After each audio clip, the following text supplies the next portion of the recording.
जय श्री कृष्णा। आइए सुनते हैं सकट चौथ की कथा। पौराणिक कथा के अनुसार बहुत पुराने समय की बात है।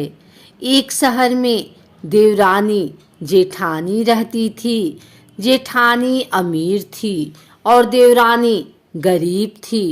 देवरानी गणेश जी की भक्त थी।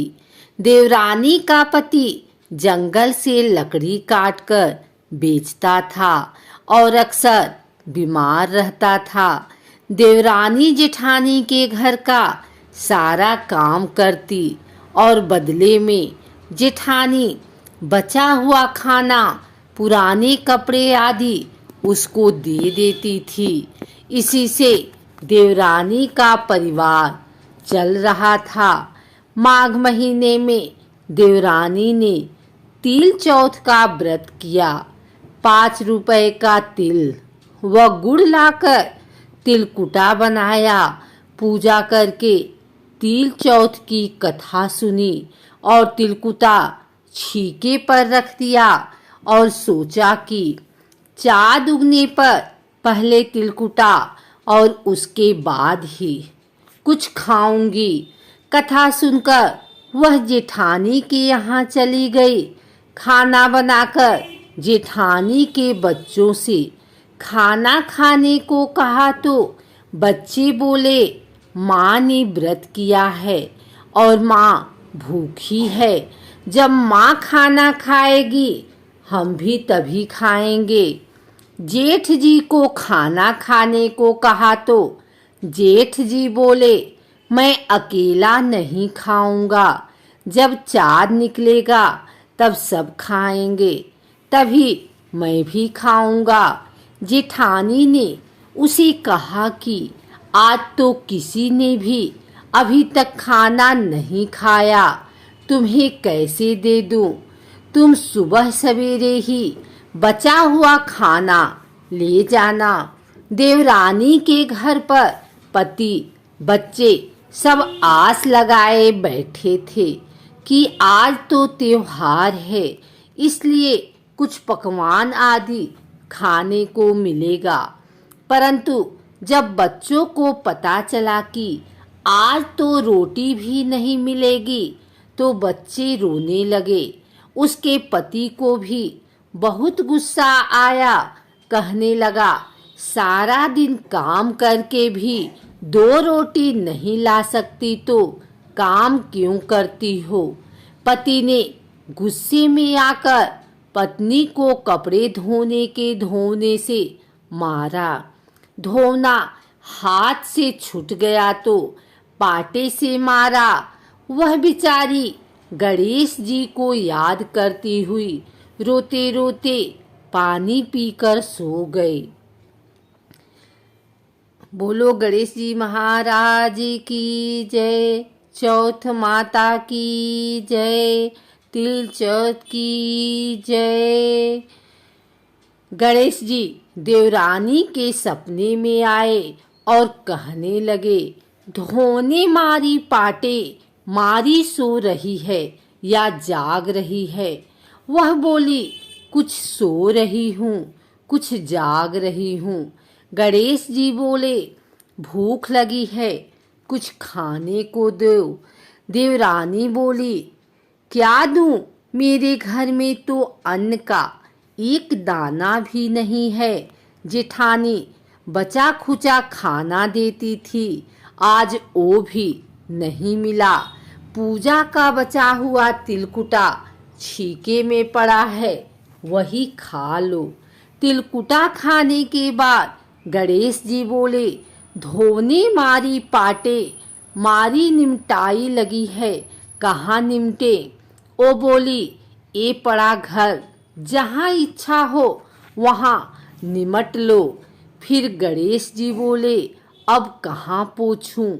अब देवरानी को बहुत गुस्सा आया कि कब के तंग करे जा रहे हैं। सो बोली, मेरे सर पर पोंछो। और कहाँ पोंछोगे? सुबह जब देवरानी उठी तो यह देखकर हैरान रह गई कि पूरा घर हीरे मोती से जगमगा रहा है। सिर पर जहाँ विनायक जी पोछनी कर गए थे, वहाँ हीरे के टीके व बिंदी जगमगा रहे हैं। बोलो गणेश जी महाराज की जय।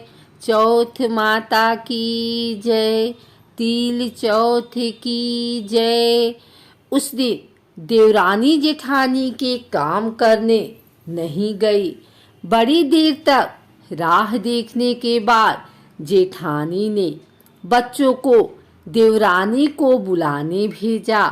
जेठानी ने सोचा कल खाना नहीं खाया, इसीलिए शायद देवरानी बुरा मान गई है। बच्चे बुलाने गए और बोले, चाची चलो, माँ ने बुलाया है, सारा काम पड़ा है। दुनिया में चाहे कोई मौका चूक जाए, पर देवरानी जेठानी आपस में कहने का मौका नहीं छोड़ती। देवरानी ने कहा, बेटा बहुत दिन तेरी माँ के यहाँ काम कर लिया, अब तुम अपनी माँ को ही मेरे यहाँ काम करने भेज दो। बच्चों ने घर जाकर माँ को बताया कि चाची का तो पूरा घर हीरे मोतियों से जगमगा रहा है। जेठानी दौड़ती हुई देवरानी के पास आई और पूछा कि ये सब हुआ कैसे। देवरानी ने उसके साथ जो हुआ वो सब कह डाला। घर लौटकर जेठानी अपने पति से कहा कि आप मुझे धोने और पाटे से मारो। उसका पति बोला कि भली मानस, मैंने कभी तुम पर हाथ भी नहीं उठाया, मैं तुम्हें धोने और पाटे से कैसे मार सकता हूँ। वह नहीं मानी और जिद करने लगी। मजबूरन पति को उसे मारना पड़ा। उसने ढेर सारा घी डालकर चूरमा बनाया और छीके में रखकर सो गई। रात को चौथ विनायक जी सपने में आए। कहने लगे, भूख लगी है, क्या खाऊं। बोलो गणेश जी महाराज की जय। चौथ माता की जय। तिल चौथ की जय। जेठानी ने कहा, हे गणेश जी महाराज, मेरी देवरानी के यहाँ तो आपने सूखा चुंटी भर तिलकुट्टा खाया था। मैंने तो झरते घी का चूरमा बनाकर आपके लिए छीके में रखा है। फल और मेवे भी रखे हैं, जो चाहे खा लीजिए।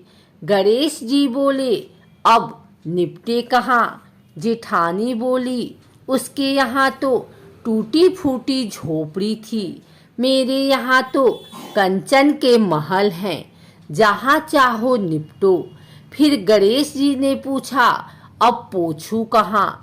जेठानी बोली, मेरे ललाट पर बड़ी सी बिंदी लगाकर पोछ लो।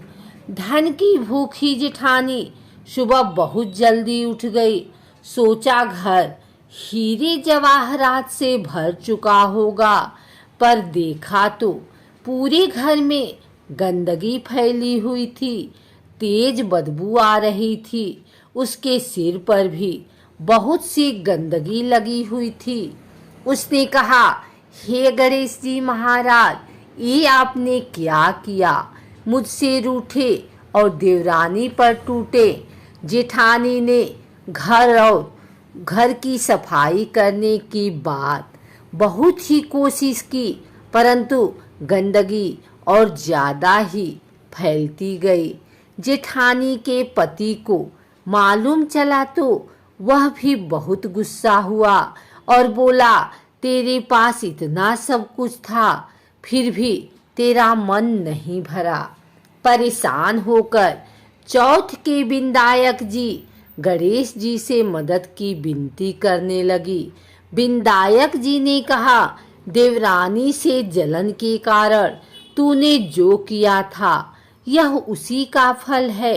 अब तू अपने धन में से आधा उसे देगी, तभी यह सब साफ होगा।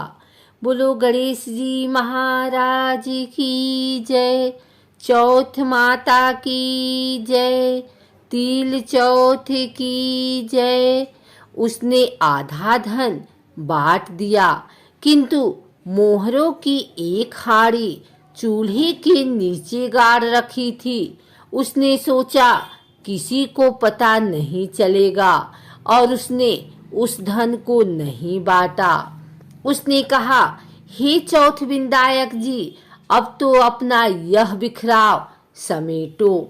वे बोले, पहले चूल्हे के नीचे गाड़ी हुई मोहरों की हाड़ी सहित ताक में रखी 2 सुई की भी पाती कर।